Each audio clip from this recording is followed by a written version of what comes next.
I remember that night I launched Facebook from that little dorm in Kirkland House. I went to Noakes with my friend KX, and I remember telling him clearly that I was excited to help connect the Harvard community, but one day someone would connect the whole world.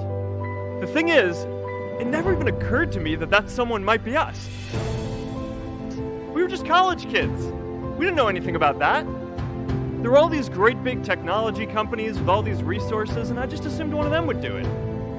But this idea was so clear to us that all people want to connect. Today, I want to talk about purpose. One of my favorite stories is when JFK went to go visit the NASA Space Center, and he saw a janitor holding a broom, and he asked him what he was doing, and the janitor replied, "Mr. President, I'm helping put a man on the moon." Purpose is that feeling that you are a part of something bigger than yourself, that you are needed, and that you have something better ahead to work for. Purpose is what creates true happiness. My hope was never to build a company. I wanted to have an impact. And as all these people started joining us, I just assumed that that's what they wanted to do too. A couple years in, some big companies wanted to buy us. I didn't want to sell. I wanted to see if we could connect more people. And we were building the first version of Newsfeed at the time, and I thought, if we could just launch this, it could change how we all learn about the world.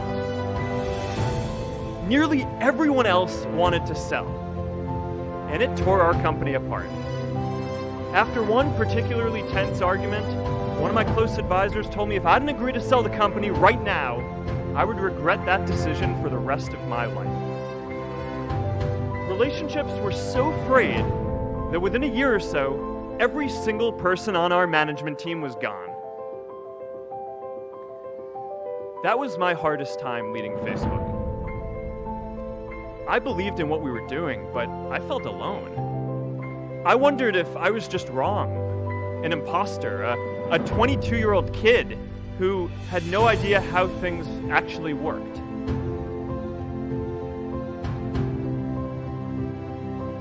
And I know that a lot of you are going to have your own stories just like this.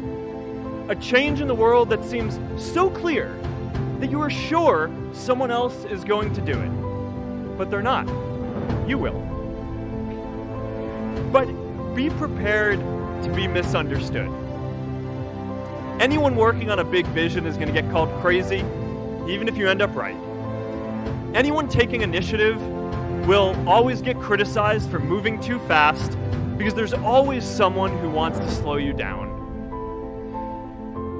Anyone taking on a complex problem is going to get blamed for not fully understanding it, even though it's impossible to know everything up front. Let me tell you a secret. No one does when they begin. Ideas don't come out fully formed. They only become clear as you work on them. You just have to get started. If I had to know everything about connecting people before I got started, I never would have built Facebook. In our society, we often don't take on big things because we're so afraid of making mistakes. Facebook wasn't the first thing I built. I also built chat systems and games, study tools and music players, and I'm not alone. J.K. Rowling got rejected 12 times before she finally wrote and published Harry Potter. Even Beyoncé had to make hundreds of songs to get Halo. The greatest successes come from having the freedom to fail.